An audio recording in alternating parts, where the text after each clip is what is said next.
So we have an AI in this game. I won't talk too much about what the AI is doing because that's not super interesting. But yeah.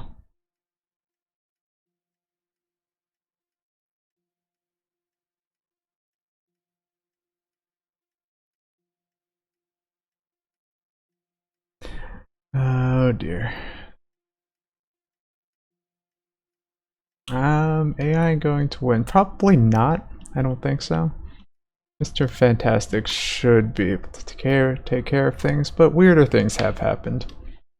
I have lost to AIs before myself, so who am I to talk? Alright, what are we looking at for this game? We have a power colony, but cheap starting power, so that's not going to be an immediate concern. Glass starting double does mean that all your glass HQs are less interesting, and it also means that the Nomad is more interesting. It's an easy way to move into glass quickly, and this found even looks pretty nice with the silicon and the aluminum, and also water would be accessible. But that's not what we're seeing. We're seeing a scavenger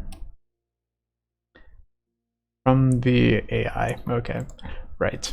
Also another scavenger from Clark. I don't know who Clark is. This is a problem, actually. Okay, Herbert can't found. So I'm just not properly set to an AI observer, I guess is what's happening here, which is fine. We can observe still, kind of. So this Nomad's doing good stuff. No, wait. This first Nomad HQ is definitely a bit suboptimal. You don't need access to iron as Nomad, so you really want to be just grabbing strong silicon. So right there would have been nice. Definitely less nice than it was before because the AI got into this aluminum patch and also the scientists grabbed that tile. But yeah, this is definitely weaker silicon than you'd like, and especially as Nomad you want to be able to get off to a really quick start, so adjacent aluminum and silicon is really what you're looking for. This is going to be quite a bit slower, especially with the AI pushing out glass right away. That immediate HQ2 market to catch back up isn't necessarily available either. Instead, we have Clark with good carbon picking up some weak aluminum 2 tiles. That's concerning for sure. Never really want to be spending multiple tiles on aluminum unless it's really close to you or adjacent to you. Just because late in the game, it's unlikely to be a particularly productive tile, and especially at these distances, the fuel cost is pretty significant. And devoting 2 tiles to that also means that you're not able to spare an extra claim to go for a second reactor, so you're losing the adjacency bonus on that. It's significantly less productive, and that's all just a bit unfortunate.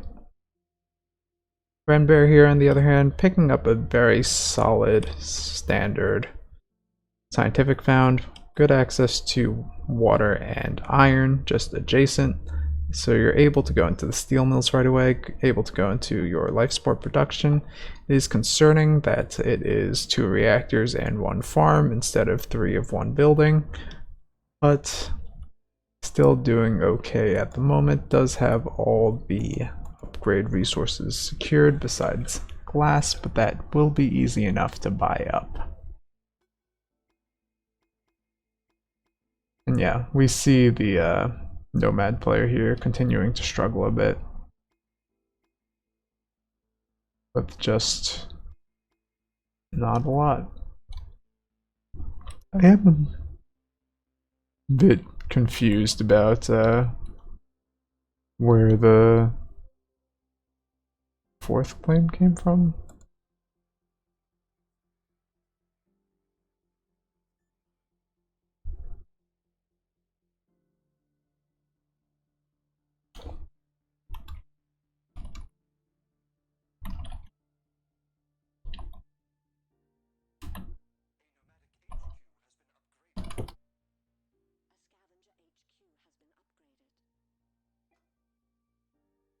Okay, so that's why my observer isn't really working, because I am apparently the AI right now, which is fine.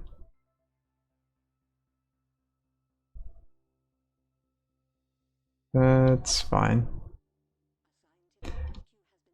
Anyway, the AI's picked up a lot of carbon here. Goes well with everything else.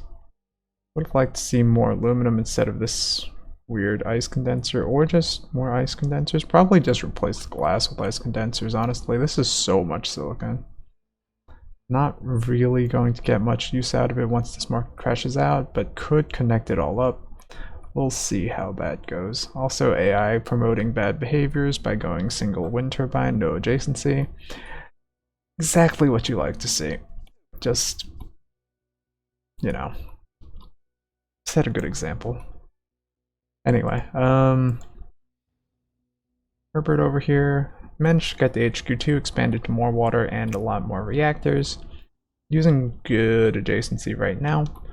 I'm definitely concerned that it doesn't have any aluminum access. Aluminum at $77 is a significant constraint on upgrade speed. We'll see how that develops. Clark moving into a pair of farms, replacing that single reactor,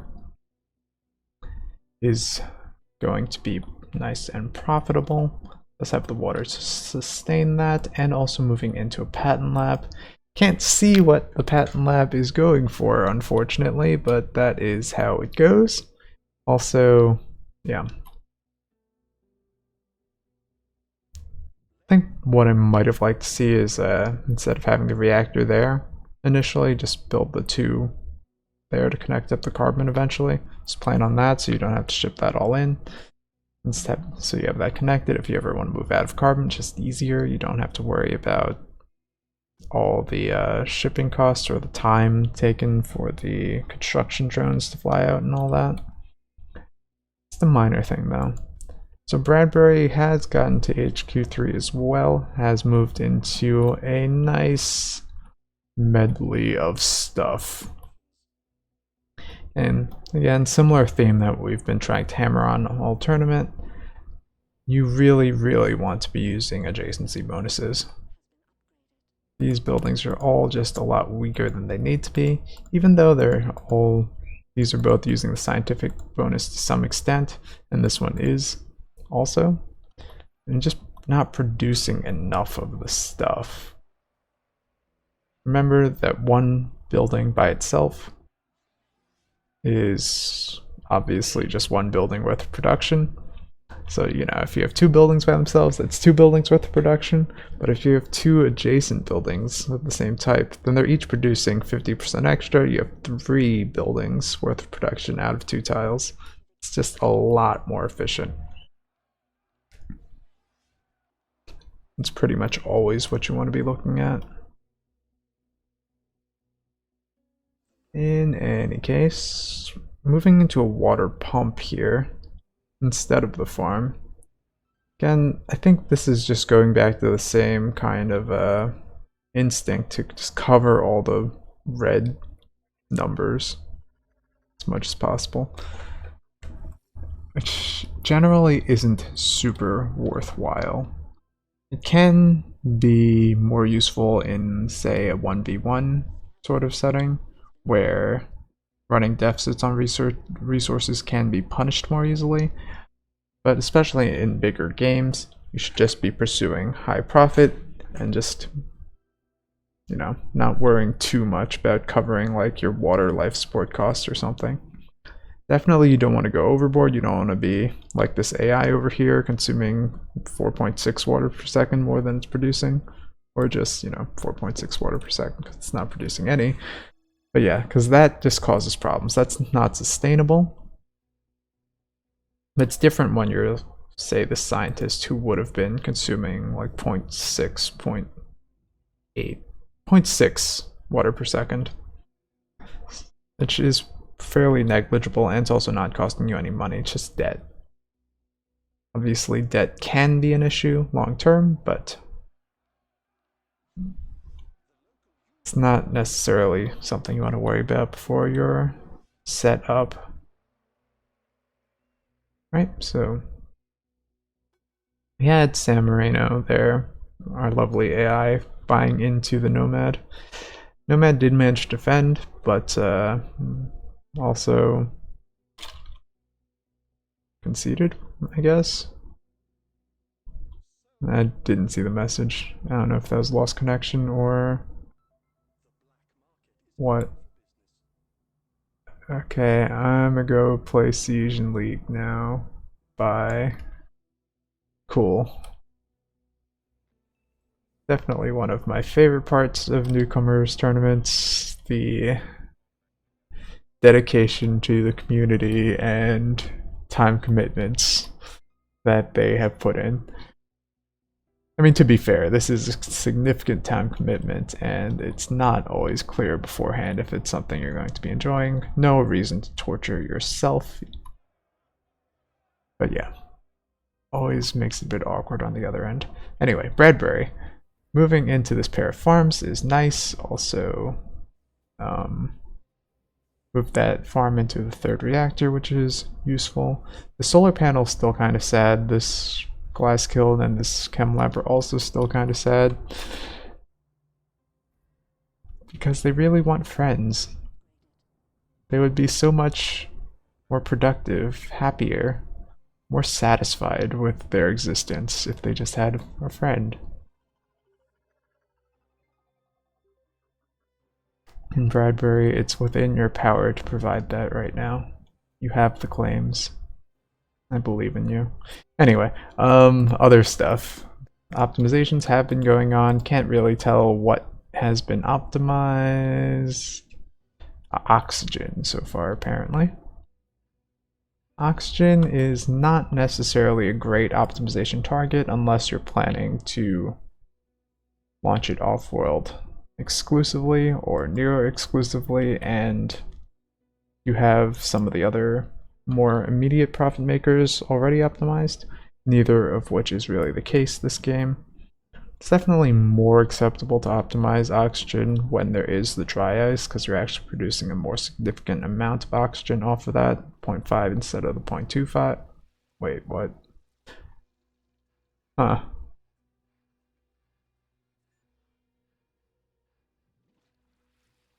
Okay, well apparently you're making 0.5 carbon off, 0.25 carbon off of condensers too. What? I'm pretty sure that didn't used to, I don't know, whatever. I'm clearly just really out of touch with this game. Alright, anyway, Clark is in a ton of chemicals and into a bunch of reactors.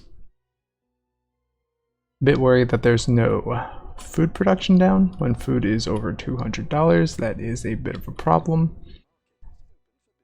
Okay, moving out of the chems makes a lot of sense. With the surplus in particular, it just was rapidly becoming unprofitable. Teleportation sort of works to clean up this issue with the carbon cores not being connected, but not really. It's still really cheap to connect them up. It gives you a lot more flexibility in how you arrange your claims. And it's just something I will always like to do. Also unfortunate is this third aluminum claim. Aluminum was expensive for a long part of the mid-game, hovering that $70-ish range. But as you can see, it has completely crashed out at this point, and it will never really recover since everyone is HQ5. So essentially you're looking at 1 to 2 dead claims here that could have been avoided. To some extent, it's not a huge deal with the teleportation that Clark has grabbed. These can pretty easily switch into, say, solar condensers or something else, and that would be okay. So that's something you'd want to look for, because stockpiling aluminum at $9 is not what you're looking for.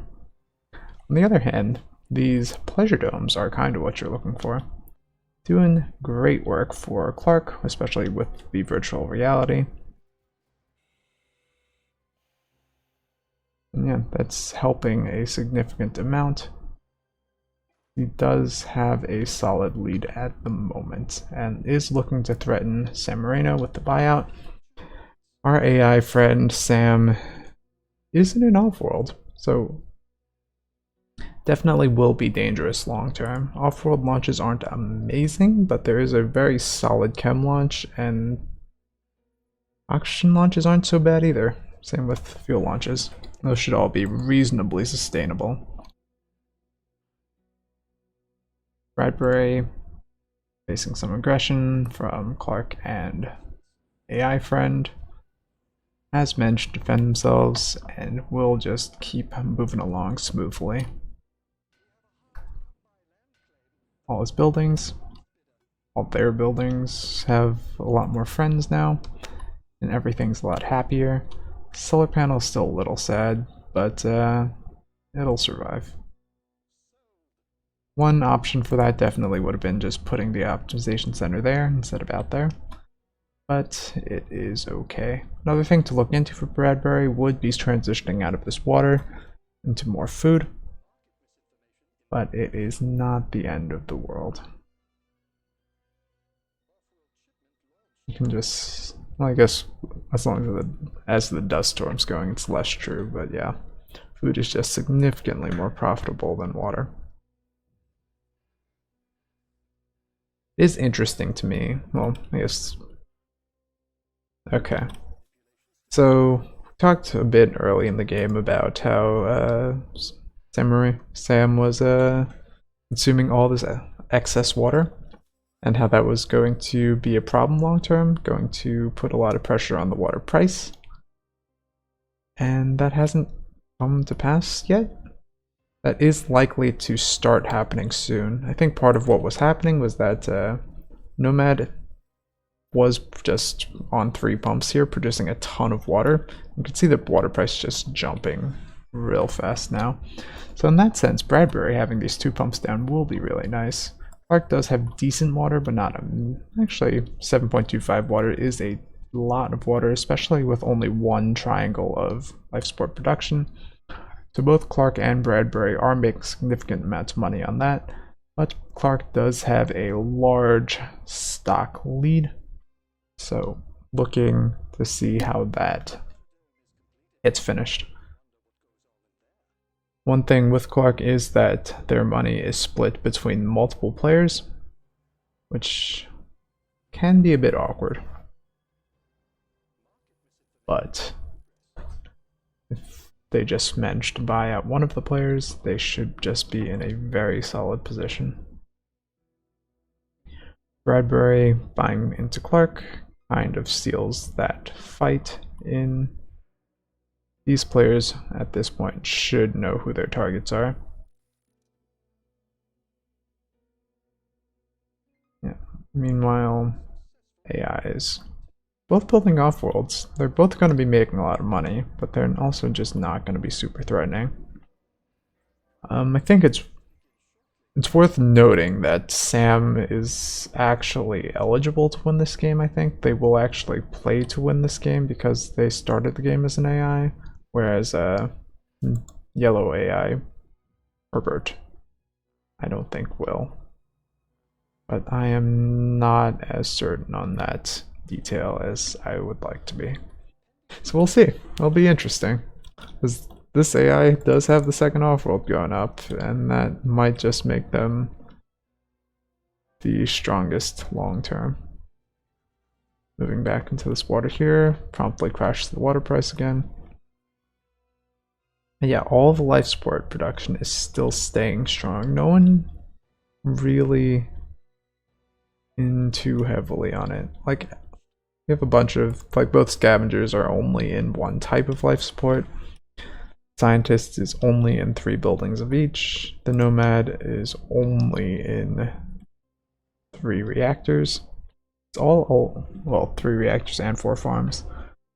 In general, you'd expect at this point of the game to see something closer to at least 3 farms and 3 reactors per player with optimizations, and that would be keeping the price under control.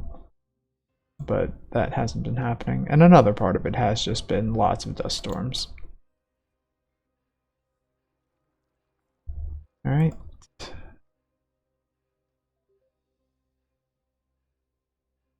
Yeah, Bradbury. Once Bradbury buys these last two stocks, we'll be behind in cash. They'll have a higher target. So Clark is pretty solidly in the lead there. And just continuing to be kind of ineffective, surprisingly. Because I did get that first off-world up well before anyone else got anything up. There are also just a ton of single buildings here, which is part of the issue. This double silicon that we pointed out earlier is also part of the issue, the single wind. And with AIs, you also always have to be a bit suspicious of their hacking, because it tends to not go very well for them, and it can just make very big swings in the game, where they're just throwing a lot of money in and someone else is able to pick that money up. So yeah, AI is not what you want to emulate. Well, they are completing the electronics pair, so that's nice. Adjacency is always nice. Anyway. Interesting. So at this point, Bradbury is caught up pretty well. Needs 230k to finish. Clark would need something like math amount. It'd be 440 if he owned all the stock, but it's an extra like 88k or something on top. 44k, I don't know. Mr. Fantastic does go for the buy onto the AI instead, though. Perhaps feeling the pressure from Bob's number increasing and wanting to make a move to protect the stock price. It seems unlikely to pay off, but there's still a chance. Mr. Fantastic is 300k away from the buy onto Bob, but Bob is also only 240k away from the buy onto Mr. Fantastic. Sam's sub income is unlikely to ramp up quickly enough for Mr. Fantastic to really gain anything major off of that. So this is more or less a straight up race, and it does look like Bob should be able to pull it off. So they're kind of evening out at the moment. 7 seconds on that launch, 23 there. This is going to be multiple launches before either player hits their target, so there's definitely time for things to change. As I kind of touched on earlier, this AI is making a ton of money just because they have 2 off-worlds. They have also just been driving the price of chems way up, which is questionable when there are better sets, but we'll leave the AI to its decisions, because otherwise you have to confront them and try to figure out what they're thinking, and nothing good lies down that path. Okay, 100k away for Mr. Fantastic, 100k away for Bob.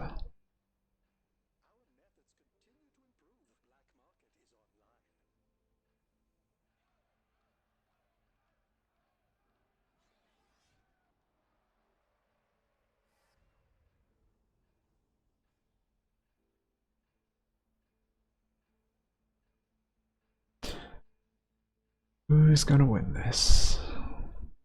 Yeah, Mr. Fantastic is actually just getting it done. Selling out of some of the stock there also helps push that along, and it should just have this any moment now. I still do believe that Mr. Fantastic had the buy onto Bob, even without the delay of buying out Sam, but it worked out regardless, and Sometimes that's all that matters. Well done.